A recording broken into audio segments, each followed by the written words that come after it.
Hi guys, hi YouTube. My name is Kechi Okwuchi and I am a 30-year-old Nigerian-born woman. I'm a burn survivor, obviously. I am also a singer. I was in America's Got Talent 2017 and 2019. And I am also an inspirational speaker. Many other things. I am a burn survivor advocate. I am a bullying prevention activist, and yeah, I'm hoping I can add more and more things to my repertoire as time goes on. So yeah, hello. That's my formal introduction. Thank you so much to A Reason to Stand, to Ashley and the team for inviting me to be part of this again. I was there last year and it was a great experience in Utah. I really am grateful that you felt moved enough by my story and what I had to say and my singing to have me be a part of this platform again in 2020.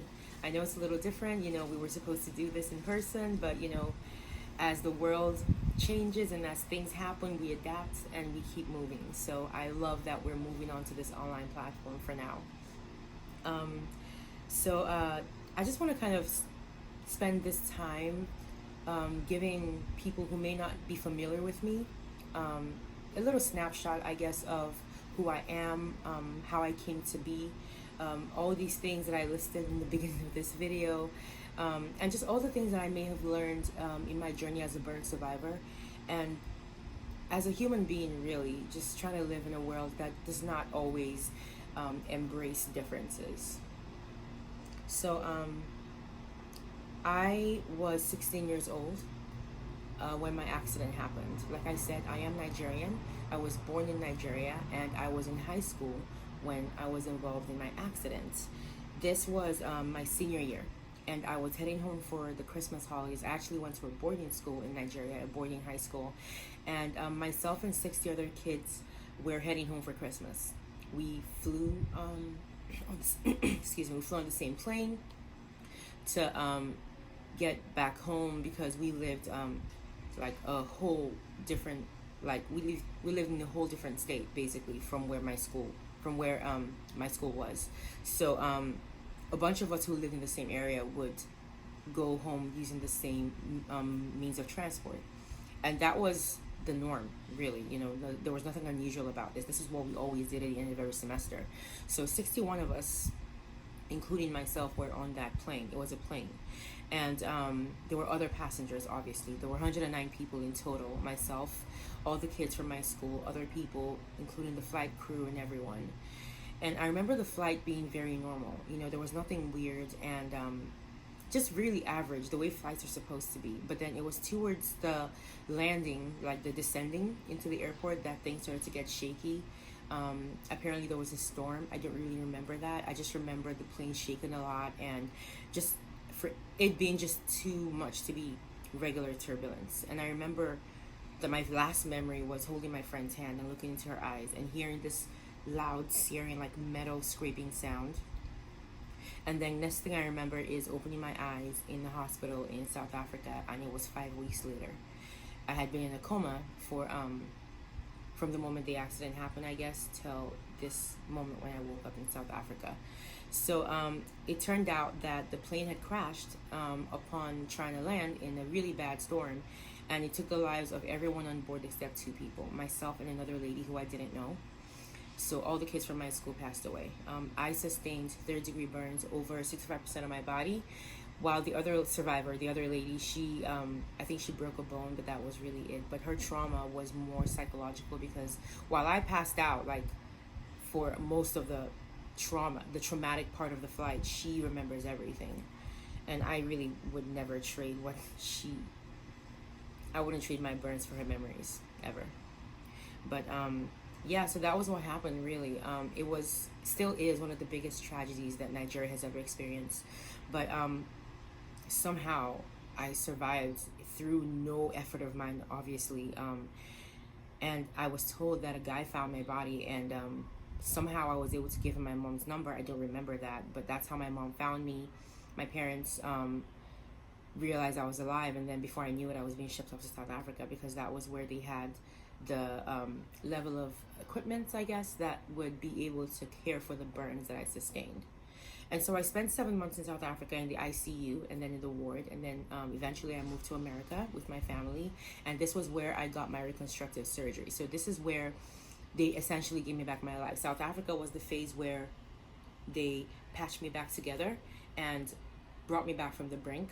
But America was where they gave me back my independence. This was at Shriners Burns Hospitals for Children in Galveston, Texas. So that's how I moved to Texas with my family. And as I got better and more independent, I started to feel stronger and more equipped to do more things. So the more surgeries I had like maybe over 120-ish surgeries. I got here about 100, and all the surgeries I had here put me up at like 125 or so. But all these different surgeries were also just give me back like practical things so I can do things for myself. And once I was able to do things for myself, I wanted to go back to school. I finished high school. I got a scholarship to get into college, and I graduated in 2015. And in 2016, I started my MBA. And during that time in my MBA was when America's Got Talent happened. One of my best friends, incidentally, went to the same high school as I did. She signed me up for the show without telling me. And that was basically how she just kind of catapulted me into this whole world where people cared about me singing and my story. And AGT just became this huge, unprecedented platform to share my story and inspire people with my voice, and let people know that there is life after trauma, and not just tell them but show them in my actions that this is the truth. So ever since America's Got Talent, obviously life changed.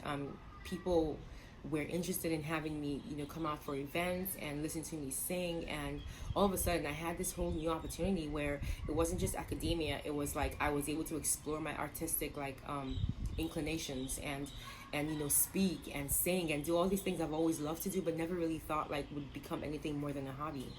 And so because of that, I was able to travel. I started traveling so much. Thank God I didn't sustain any fear of flying, because if I did, I would not be able to do all the traveling that I do and have done since the show.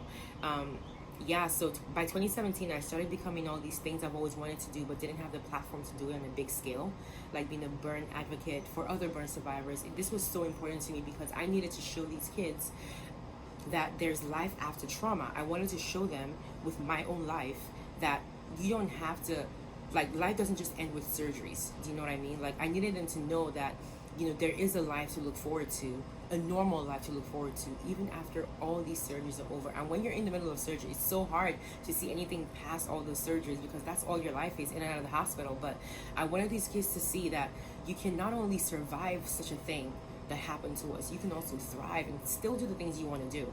And there's no better mouthpiece for kids to hear such a message than someone who looks like them and has obviously been through what they've been through. So I wanted to be that example for them. I wanted to be what I would have liked to see. I wanted to be what I was happy to see as a burn survivor, still in the hospital going through my treatments. It took me a while, but for a while I just only thought it was just myself, and there were all these kids that were burned. And I remember with distinction the first time I saw other adults who were burned that were living their lives and doing normal jobs. This was in my the first time I attended the World Burn Congress in 2009 with my family, and it was incredible to me. I had never before seen burn survivors that were not hospitalized. These people were living their lives, doing things they wanted to do, different professions, but they were all burned. And so it showed me, in that moment, go to school, do everything, really, no one will stop you unless you stop yourself. You're going to be your biggest obstacle to doing what you want to do, regardless of how you look. And oftentimes in my experience, I find that people don't really care much about my outer appearance as long as I'm presenting my genuine self to them. It is what you give to the world that you get back, I think. And so when I come forward just me as I am, authentic as possible, I think that's what I get back most of the time. And so in my experience, I find that when you put that authentic and genuine foot out there and you put it forward, I feel like no one cares what you look like. And even if they did, they wouldn't say anything because you're living your life anyway, so who cares, So that's really my experience as a burn survivor. And this whole thing with AGT gave me a platform to really share this kind of message with everyone else.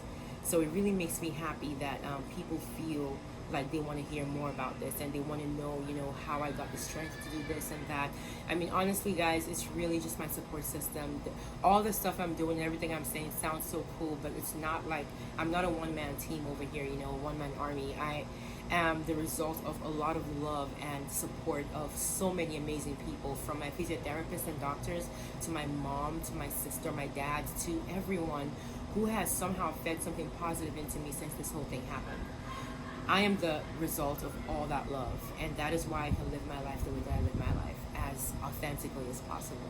And so I feel a responsibility to tell people, to let people know that it's okay to be that way. You know, step out with your most authentic self, and that way you only attract authenticity, you know, in people and in things and opportunities too. And so that's really the message, the main message I want people to get out of my life and my story and my traveling. There's life after trauma, and that live your authentic self always. So yeah, I hope this was not too boring for you guys. Honestly, you know, this is a very weird time for everyone. For someone like me, whose job, whose every like means of living is my traveling and my gigs and my talks and speeches and things like that. This whole thing with COVID-19 has really put a strain on not just myself in my way of earning income, but like in terms of just fulfilling what I feel like God wants me to do with my life, you know. I just feel so, for a while I was feeling very stifled and limited, because I felt like I wasn't being given the opportunity to go out there and do what I feel called to do, you know. So it was a little shaky at first, but then I realized that this exists, you know, for a reason. Social media, you know, I have spent years building a following because of AGT. Even before AGT, people who followed me on Facebook just because of my story, to support me and to support my journey as a burn survivor.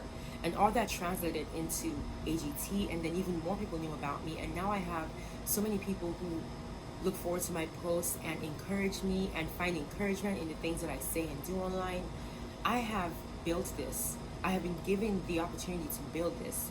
And so I can't just let it sit and go to waste, you know. So I feel like this situation where I'm stuck at home like everyone else has given me a prime opportunity to explore what more I can do with my social media following, and what more I can give to these people who have given me their precious time. So on that note, thank you so much again to Ashley for allowing me to be part of this. I hope that I can do more things like this, like on my own channel. Guys, if you feel so moved, if you feel inclined to do so, please follow me. I'm on Facebook as Kechi Okwuchi. I am on Instagram as at Kechi Official. I have a website, kechiofficial.com, and I am here on YouTube as Kechi.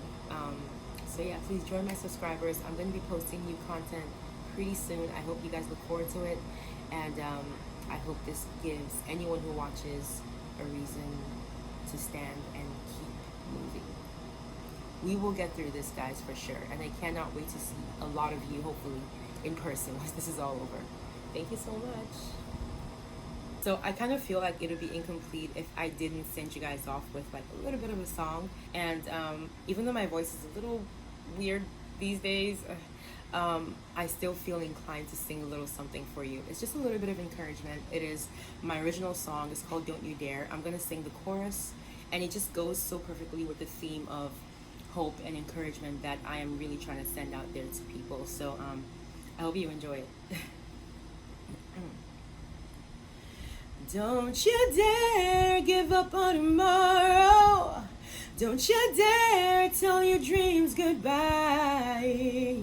We can make it through the shadows, moving toward the light. Though the world may turn against you, don't believe the lie that no one cares. Don't you dare. Don't you dare.